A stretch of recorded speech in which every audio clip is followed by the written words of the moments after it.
नमस्कार, education academy के online session में आपका स्वागत है।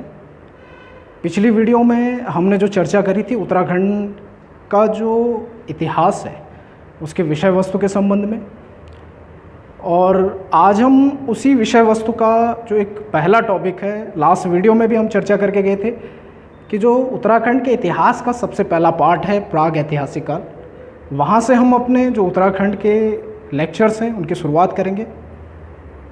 इसी परिप्रेक्ष्य में आज सर्वप्रथम प्राग ऐतिहासिक काल की जो पृष्ठभूमि है उस पर चर्चा करेंगे।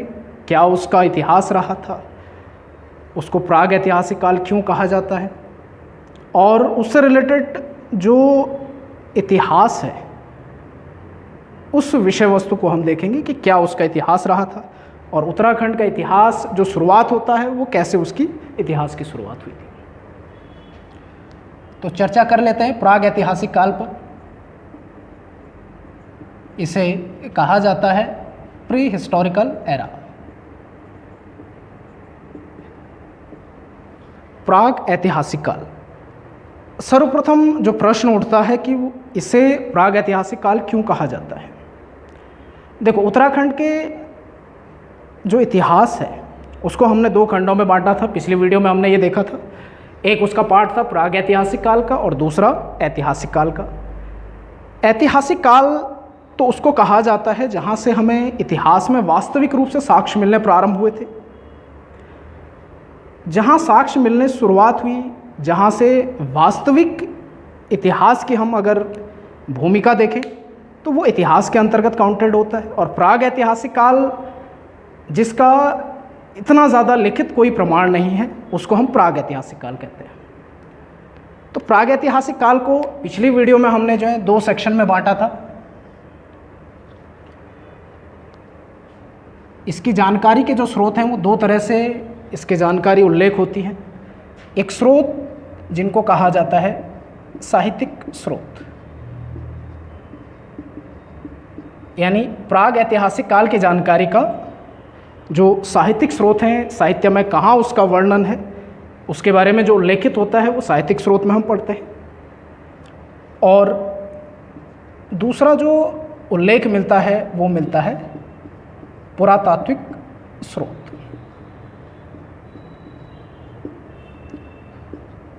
थोड़ा इन विषयों पर भी चर्चा कर लेते हैं। देखो, प्राग ऐतिहासिक काल मतलब इतिहास से पहले का काल, और उससे पहले के बारे में उत्तराखंड से संबंधित हमें जो भी जानकारी मिलती है, इतिहास का जो वर्णन मिलता है, वो कहीं ना कहीं हम इन दो स्रोतों के आधार पर उत्तराखंड के इतिहास को देखते हैं। और उत्तराखंड ही नहीं, जब हम भारत या विश्व का इतिहास पढ़ते हैं तो उनमें भी इन दो तथ्यों की बड़ी महत्वपूर्ण भूमिका होती है।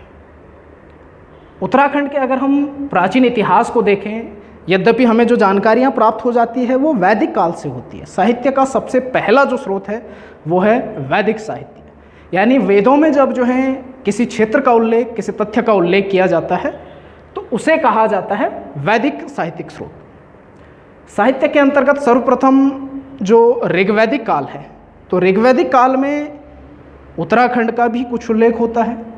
तो वहीं से हमें स्पष्ट होता है कि उत्तराखंड की जो इतिहास की जो शुरुआत है वो वैदिक काल से संभवतया हो चुकी थी। यद्यपि उसका अलग अलग नामों से उल्लेख किया गया है, तथ्य हम पढ़ेंगे उसमें कि क्या उसके अंतर्गत उसको नाम उल्लेखित किया गया है। बहुत संक्षिप्त जानकारी हमें जो है वैदिक साहित्य से प्राप्त होती है, यानी साहित्यिक और पुरातात्विक स्रोत समेट करके उत्तराखंड के प्राग ऐतिहासिक काल के इतिहास को डिफाइन किया गया है।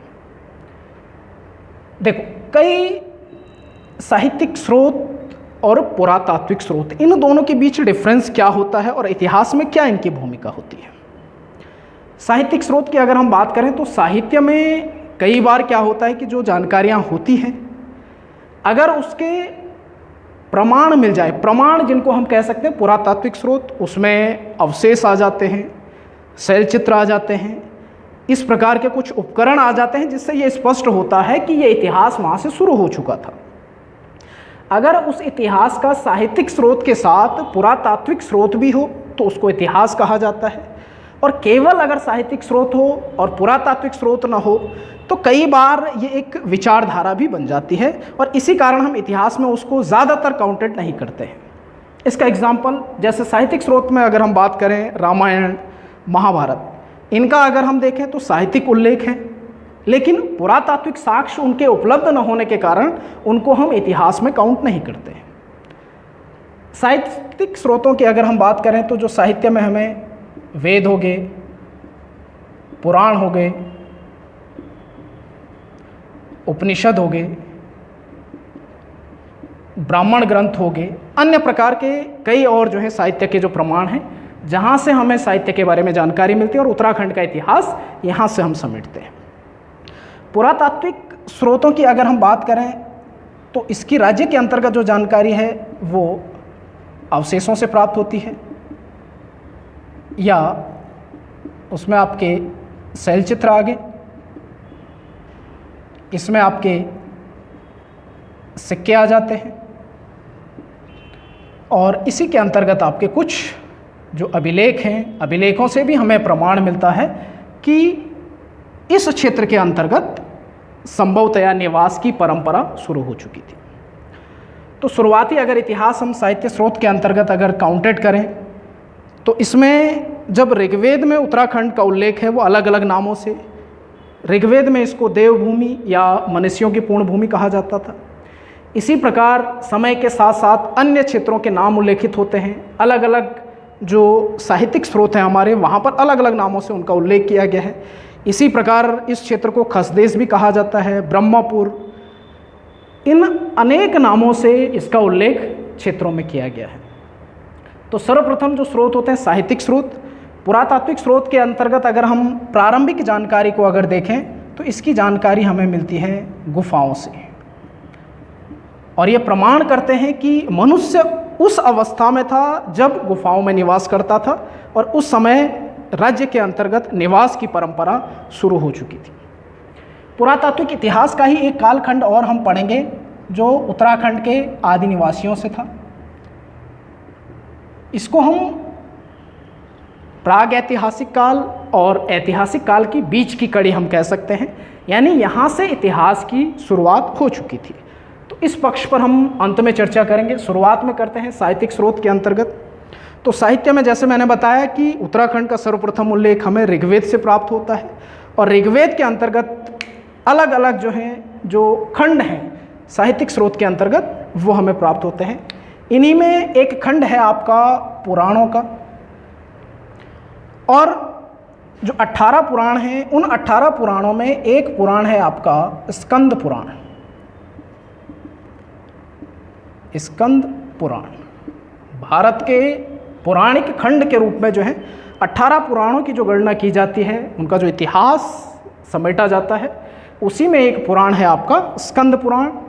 स्कंद पुराण ही वह साहित्यिक स्रोत है जिसमें उत्तराखंड के बारे में काफ़ी विस्तृत इतिहास प्राचीन काल का हमें प्राप्त होता है। स्कंद पुराण को भी अगर हम देखें तो इसको दो भागों में बांटा जाता है। एक तथ्य इसका वो है केदार खंड का, केदार खंड, और जो दूसरा भाग है इसका वो कहलाता है मानस खंड। केदार खंड और मानस खंड पर अगर हम चर्चा करें तो केदार खंड का जो क्षेत्र था, केदार खंड इस समय के जो वर्तमान गढ़वाल का जो क्षेत्र है उस पूरे भूभाग को केदार खंड कहा गया है, और मानस खंड के अंतर्गत जिस क्षेत्र की चर्चा की गई है वो वर्तमान का कुमाऊं क्षेत्र है। यानी अगर हम पुराणों के अंतर्गत इतिहास को देखें, पुराणों में अगर हमें उत्तराखंड के इतिहास को समझना है तो इसके लिए दो तथ्यों को हमें पढ़ना पड़ेगा। एक है केदार खंड का और दूसरा तथ्य है इसका मानस खंड का इतिहास। गढ़वाल की विस्तृत जानकारी इसके अंतर्गत और कुमाऊं की विस्तृत जानकारी मानस खंड के अंतर्गत। मैंने बताया कि उत्तराखंड का जो ये क्षेत्र था उसको अलग अलग नामों से उल्लेखित किया जाता था, लेकिन गढ़वाल और कुमाऊं का नाम कब अस्तित्व में आता है इसकी जानकारी भी हमें कुछ इतिहास के तौर पर ही प्राप्त होती है। तो ऐसा माना जाता है कि गढ़वाल नाम का सबसे पहला जो उल्लेख मिलता है हमें, जब गढ़वाल के अंतर्गत एक राजवंश रहा था, बड़ा विस्तृत राजवंश है पवार राजवंश। तो पवार राजवंश के समय एक इस राजवंश के 37वें राजा हुए थे जिनका नाम था अजयपाल।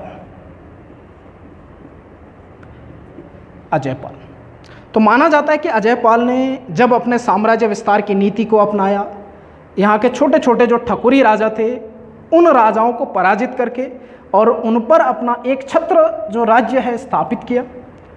इसी के पश्चात इस क्षेत्र को गढ़वाल के नाम से संबोधित किया जाने लगा, क्योंकि गढ़वाल क्षेत्र के अंतर्गत माना जाता है कि छोटे छोटे कई गढ़ उस समय थे और इन्हीं गढ़ों को जीतने के कारण इनको गढ़वाल कहा गया। और जब अजयपाल ने इन सारे गढ़ों पर अधिकार किया तो उनको एक उपाधि मिलती है गढ़पाल की, यानी गढ़ क्षेत्र का पालन करने वाला वो गढ़पाल कहलाया। तो गढ़वाल का नाम जो अस्तित्व में आता है वो अजयपाल के नाम कार्यकाल में। और वहीं कुमाऊं क्षेत्र के नाम की अगर उत्पत्ति को हम देखें तो कुमाऊं के नाम के पीछे एक मान्यता है कि भगवान विष्णु ने एक बार चंपावत के पास एक पर्वत है जिसको कहा जाता है कांतेश्वर पर्वत, कांतेश्वर पर्वत, या इसको कामदेव के नाम से भी जाना जाता है। तो ऐसी मान्यता है कि इसी पर्वत पर भगवान विष्णु ने कूर्म अवतार लिया था। कूर्म ये कछुए का प्राकृत शब्द है। इसी कूर्म को कालांतर में कूर्मांचल के नाम से संस्कृत में संबोधित किया गया और समय के साथ कूर्मांचल का नाम पुनः जो है परिवर्तन हुआ और आज हम इसको कुमाऊं के रूप में अस्तित्व में देखते हैं। तो इस प्रकार गढ़वाल क्षेत्र और कुमाऊं क्षेत्र के नाम जो हैं वो अस्तित्व में आते हैं एक कालांतर में। तो प्रारंभिक जो जानकारियां हमें मिलती है वो इसी इतिहास से मिलती है। इतना ज़्यादा प्रामाणिकता नहीं है, परंतु फिर भी आपसे प्रश्न पूछ लिए जाते हैं, कुछ तथ्य इनसे पूछे जाते हैं। जैसे गढ़वाल का जो प्राचीन भूभाग है वो किस रूप में जाना जाता था, कुमाऊं का प्राचीन भूभाग किस रूप में जाना जाता था, या उत्तराखंड के क्षेत्र को किस नाम से जाना जाता था। ये तथ्य जो हैं साहित्यिक स्रोतों से आपसे पूछे जाते हैं। इस पर हम विस्तृत से चर्चा करेंगे। आज हमें थोड़ा समराइज करना इन टॉपिकों को, ताकि एक इतिहास जो प्राग ऐतिहासिक काल है उसकी जो एक पृष्ठभूमि है वो तैयार हो सके और उसको हम समझ सकें कि प्राग ऐतिहासिक काल इसको कहा क्यों जाता है। पुरातात्विक स्रोतों के अंतर्गत अगर हम देखें तो राज्य का अधिकांशतः जो पुरातात्विक स्रोतों से हमें जो जानकारी मिलती है वो गुफाओं और शैलचित्रों से मिलती है। थोड़ा सा अगर हम इतिहास को और समझें, पुरातात्विक इतिहास को, तो पुरातात्विक इतिहास को भी मेजरली 3 फैक्टर में बांटा जाता है। एक आता है आपका पाषाण काल, यानी सबसे पहला पुरातात्विक स्रोत का जो पहला जो कॉन्सेप्ट था वो था पाषाण काल का। दूसरा जो पार्ट आता है इसका वो कांस्य युग के रूप में लिया जाता है, यानी जिसको ब्रॉन्ज पीरियड हम कह सकते हैं। और तीसरा जो काल इसका है वो है लोह काल, यानी जब लोहे का आविष्कार हो चुका था। अब अगर हम उत्तराखंड के प्राचीन इतिहास को थोड़ा सा समेटने की कोशिश करें तो ज़्यादातर हमें जो है गुफाएं प्राप्त होती हैं और गुफाओं से ही हमने उत्तराखंड के प्राचीन इतिहास को वर्णित किया है। गुफाओं में ज़्यादातर जो हैं जो शैलचित्र बनाए जाते थे, शैलचित्र मतलब पत्थर के चित्र, पत्थरों पर अंकित किए गए चित्र, और इसी कारण जो है हम इसको स्पष्ट कर सकते हैं कि उत्तराखंड का जो इतिहास है वो उस समय शुरू हो चुका था जब पाषाण काल था। यानी पुरातात्विक स्रोतों का जो पहला काल है वो पाषाण काल है और उत्तराखंड के बारे में जो साक्ष्य मिलने प्रारंभ होते हैं वो भी पाषाण काल से संबंधित मिलते हैं। अधिकांशतः हमें गुफाओं से ही उत्तराखंड के जो प्राचीन जो परंपरा थी, निवास करने की परंपरा थी, क्या उनकी जीवन शैली थी, इसके बारे में उल्लेख होता है। गुफाओं की थोड़ा सा चर्चा कर लेते हैं कि गुफाएं कहाँ से, क्योंकि यहाँ से भी आपसे लगातार प्रश्न पूछे जाते रहते हैं। मेजरली अगर हम गुफाएं देखें तो कुछ क्षेत्रों से प्राप्त हुए हैं, जैसे वर्तमान का अल्मोड़ा क्षेत्र, इसी में अगर हम देखें तो चमोली का क्षेत्र, और इसी के अंतर्गत अगर हम एक और तथ्य को देखें तो उत्तरकाशी। ये 3 मेजर क्षेत्र हैं जहां से हमें प्राचीन कालीन शैलचित्र और गुफाएं प्राप्त होती हैं और उन्हीं के बारे में हम इतिहास को यहाँ से जो है उत्तराखंड के इतिहास को समझने की कोशिश करते हैं।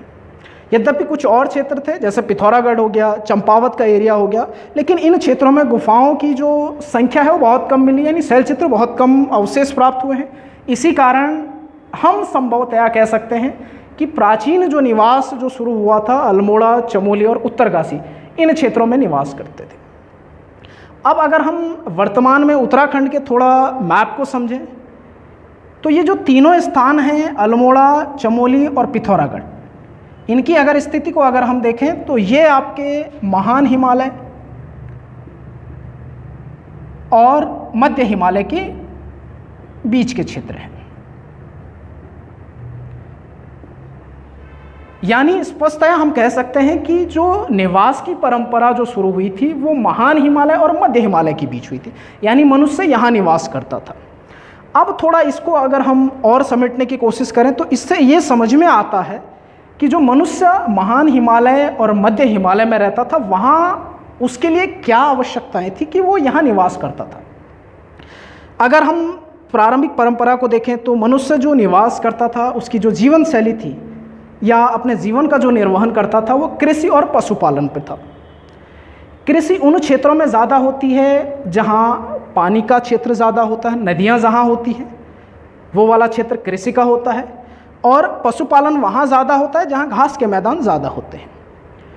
तो हिमालय की अगर इस श्रेणी के अंतर्गत अगर हम थोड़ा प्रकाश इस पर अगर डालें तो स्पष्ट होता है कि मध्य हिमालय के अंतर्गत घास के बड़े बड़े बुग्याल्स होते हैं, इन्हीं श्रेणियों में घास के मैदान होते हैं।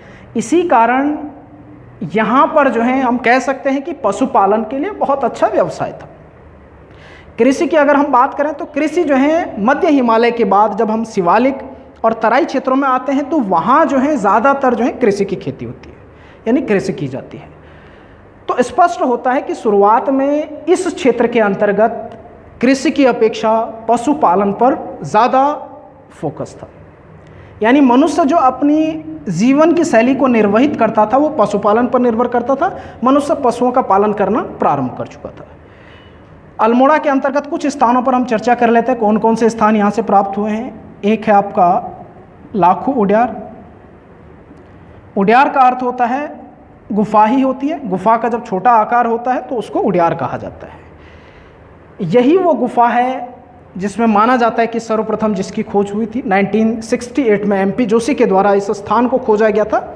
यद्यपि इससे पहले 1856 के आसपास हेवन हुड ने एक समाधान की खोज कर चुके थे जो देवीधुरा के पास में है, परंतु वास्तविक रूप से जो साक्ष्य की जो शुरुआत मानी जाती है वो लाखू उड्यार से माना जाता है। और इसी प्रकार कुछ और भी क्षेत्र हैं, जैसे लोथाप गुफा होगी, या अल्मोड़ा के अंतर्गत और देखें हम तो फलसीमा हो गई। अल्मोड़ा के अंतर्गत ही एक स्थान की चर्चा करें तो पैटसाल गुफा हो गई, पैटसाल स्थान हो गया।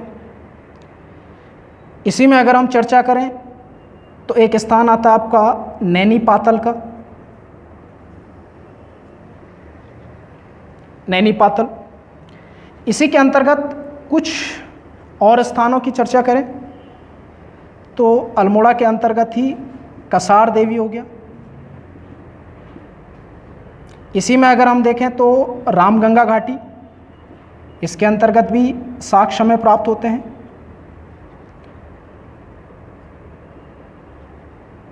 और एक और स्थान की हम चर्चा करें तो फड़का नोला एक और स्थान है। और इस प्रकार अनेकों स्थान अल्मोड़ा क्षेत्र के अंतर्गत हमें प्राप्त होते हैं जहाँ से हमें प्राचीन निवास के बारे में जानकारियाँ प्राप्त होती हैं। चमोली के अंतर्गत चले जाएं तो 3 बड़े महत्वपूर्ण स्थान यहाँ से प्राप्त हुए हैं। एक है आपका ग्वारखिया गुफा,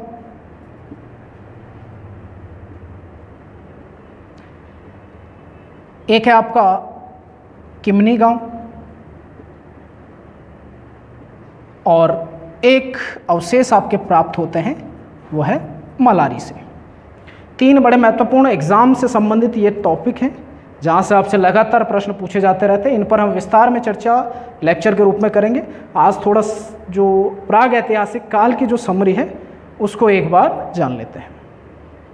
और इसी प्रकार से उत्तरकाशी के अंतर्गत जो है कुछ स्थान प्राप्त हुए हैं, जैसे पुरोला आप कह सकते हैं, हुडली गांव हो गया। ये कुछ स्थान हैं जहाँ से हमें मनुष्य के निवास की परंपरा के बारे में जानकारी प्राप्त होती है। तो इससे स्पष्ट होता है कि प्राग ऐतिहासिक काल में मनुष्य मध्य और महान हिमालय के बीच निवास करता था गुफाओं में। संभवतया इसी समय जो है पशुपालन की जो परंपरा है वो शुरू हो चुकी थी। तो यहाँ से हमें उत्तराखंड के पुरातात्विक स्रोतों के अंतर्गत जो तथ्य हैं वो प्राप्त होते हैं और यहीं से हम पुरातात्विक इतिहास को भी वर्णित करते हैं। जब प्राग ऐतिहासिक काल का सेक्शन जहाँ से समाप्त होता है, क्योंकि ये इतिहास की एक परंपरा है कि समय के साथ साथ नए नए आविष्कार होते हैं, समय के साथ परिवर्तन आता है, चाहे वो जीवन शैली हो और चाहे वो व्यवस्थाएं हो। इसके बाद मनुष्य के जो आधुनिकवाद के रूप में अगर हम कहें, यानी जहाँ कालांतर में ये इतिहास के बाद आदि निवासियों की परंपरा शुरू हुई और सबसे पहले जिस जाति की शुरुआत मानी जाती है, यानी यहाँ से मनुष्य एक समूह में रहना प्रारंभ कर चुका था, वहीं से आदि निवास की परंपरा शुरू होती है। तो आदि निवासियों के अंतर्गत अगर हम देखें तो मेजरली 3 जातियों का बड़ा स्पष्ट उल्लेख होता है और यहाँ से प्रश्न भी आपसे पूछा जाता है कि उत्तराखंड में जो आदि निवासी थे वो कहाँ से शुरुआत होती है, यानी प्रारंभिक जो आदि निवासी थे वो कौन थे। तो मनुष्य की जो व्यवस्थित अवस्था आती है वो कोल जाति से आती है, यानी राज्य के अंतर्गत सर्वप्रथम निवास करने वाली जो जाति थी वो कौन सी जाति थी, तो वो है कोल जाति। और इसे ही उत्तराखंड का पहला नृजातीय वंश भी कहा जाता है। नृजातीय वंश का अभिप्राय ये होता है कि इस समय जातियों का कोई उल्लेख नहीं था, बल्कि एक सामूहिक अवस्था में ये निवास करते थे और यहीं से शुरुआत होती है जातियों की। कोल जाति, इसका अलग अलग नामों से इसको उल्लेख किया गया है, जैसे इसको मुंड नाम से भी उल्लेखित किया गया है, सबर ये भी नाम जो है इसका उल्लेखित होता है। तो यहाँ से प्रश्न आपसे पूछा जाता है कि उत्तराखंड के सर्वप्रथम आदि निवासी कौन थे या पहला नृजातीय वंश कौन सा था, तो वो कोल जाति। कोल जाति को माना जाता है कि संभवतया ये यहाँ के ही मूल निवासी थे जहाँ से इनकी शुरुआत होती है निवास की परंपरा की। कालांतर में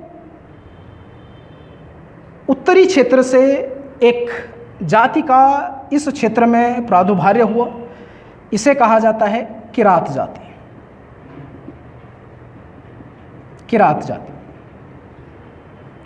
और किरात को माना जाता है कि ये मंगोलाइट प्रवृत्ति के थे। तो संभवतः हम कह सकते हैं कि मंगोल के क्षेत्रों से इनका जो है राज्य क्षेत्र के अंतर्गत इनका प्रवास प्रारंभ हुआ, वहाँ से इनका आगमन हुआ था और इन्होंने कोलों को पराजित करके उनके कुछ क्षेत्रों पर अधिकार कर लिया और उन क्षेत्रों पर अधिकार करके अपने शासन की शुरुआत की थी। तो किरात जाति का अगर हम देखें तो केदारखंड के अंतर्गत भी उल्लेख होता है और केदारखंड में जो इनके नाम को जो संबोधित किया गया है वो भिल्ल नाम से संबोधित किया गया। तो एक प्रश्न ये भी पूछा जाता है कि भिल्ल शब्द का प्रयोग किस जाति के लिए किया गया है, तो किरातों के लिए भिल्ल शब्द का प्रयोग केदारखंड के अंतर्गत हमें मिलता है। केदारखंड से सीधे सा अभिप्राय है कि इस जाति का जो निवास था वो गढ़वाल क्षेत्र के अंतर्गत था, केदारखंड में। कुछ समय तक किरातों का भी शासन इस क्षेत्र में रहा। किरातों के बाद फिर अगली एक जाति और उत्तराखंड की ओर प्रवास करती है और इस जाति का नाम था खस जाति। खसों के संबंध में इतिहासकारों के अलग अलग विचार हैं, परंतु अधिकांशतः जो इतिहासकार हैं वो इस मत पर सम्मत हैं कि खसों का जो आगमन हुआ था वो पश्चिमी क्षेत्रों से हुआ था। पश्चिमी क्षेत्र ईरान अफगानिस्तान वाला जो प्रांत है वहाँ से खसों का आगमन हिमालयी क्षेत्रों में हुआ। इसमें विचारधाराएं अलग हैं। जैसे अजय सिंह रावत का ये मानना है कि जब खस जाति का जो मूल निवास था वो ईरान और अफगानिस्तान वाले क्षेत्रों में था, वहाँ जब आधुनिक जाति के लोगों ने इस जाति के क्षेत्रों पर अपना अधिकार कर लिया, इनको पराजित किया, तो इनको वहाँ से अपदृष्ट कर दिया गया और ये पूर्वी क्षेत्रों की ओर हिमालय के पहाड़ी क्षेत्रों पर इन्होंने प्रवास करना प्रारंभ किया। पश्चिम से पूरब की ओर आगमन इनका हुआ। और हिमालयी क्षेत्रों पर उस समय राज्य के अंतर्गत किरातों का अधिकार था। तो किरात क्षेत्रों पर इन्होंने अपना अधिकार स्थापित करके किरातों को पराजित किया और इस क्षेत्र पर एक लंबे समय तक शासन किया। लंबे समय तक शासन करने के कारण उत्तराखंड को एक नाम से संबोधित किया जाता है और वो कहा जाता है खस देश। तो संभवतया खसों का जब एक लंबे समय तक इस राज्य क्षेत्र के अंतर्गत अधिकार जो रहा, उसी कारण इस क्षेत्र को खस देश के नाम से भी संबोधित किया गया। यहीं से हमें एक आधुनिकवाद की एक जो पृष्ठभूमि है वो समझ में आती है, क्योंकि खसों ने कुछ इस प्रकार की उनकी व्यवस्थाएं थी जो ये प्रमाण करती है कि ये कहीं ना कहीं आधुनिकवाद से परिचित थे। और आधुनिकवाद का जो विचार प्रारंभ होता है वो बाहरी क्षेत्रों से ही होता है। जब कोई बाहरी जाति आकर के शासन करती है तो वो कुछ बाहरी विचारधारा को लेकर के और अपने शासन की शुरुआत करती है। खस जाति में सबसे प्रमुख एक आती है इनकी जो सामाजिक प्रथा है। सामाजिक जो इनमें प्रथाएं थी, कुछ नई प्रथाएं प्रचलन में आती हैं, जिनमें अगर हम देखें तो जेठों प्रथा थी, या इनमें अगर हम देखें देवदासी प्रथा थी, और इसी प्रकार से अन्य कई प्रथाएं इनमें आधुनिकवाद में प्रचलन में आती है। ये सामाजिक एक जो व्यवस्था है, ये जो परिवर्तन ये स्पष्ट करता है कि इनका बाहरी क्षेत्रों से प्रवास हुआ और बाहरी क्षेत्रों से आकर के इन्होंने राज्य की जो व्यवस्था है, जो उस समय की निवास की जो परंपरा है, उसमें एक आमूलचूल परिवर्तन किया। और यहीं से शुरुआत होती है उत्तराखंड में एक व्यवस्थित राजनीतिक इतिहास की। यानी हम कह सकते हैं कि उत्तराखंड का जो आदि निवासियों का जो कार्यकाल है, यही प्राग ऐतिहासिक काल और ऐतिहासिक काल के बीच की एक कड़ी है। यहाँ से राजवंशों का इतिहास शुरू होता है, राजनीति की शुरुआत होती है, जिसको हम अगले लेक्चर में शुरुआत करेंगे कि कैसे कैसे राजवंशों का उदय हुआ, आगे जाके कैसे इनमें परिवर्तन आया और कौन कौन से राजवंशों ने इसके अंतर्गत शासन किया था। परंतु हम कह सकते हैं कि इसकी जो भूमिका जो प्रारंभ हो चुकी थी वो आदि निवासियों से हुई और यहीं से शुरुआत होती है उत्तराखंड के राजनीतिक इतिहास की। तो इसके बारे में हम नेक्स्ट वीडियो में चर्चा करेंगे, क्योंकि हर सेक्शन का अलग अलग अपना टॉपिक है। इस पर हम नेक्स्ट लेक्चर में देखते हैं। धन्यवाद।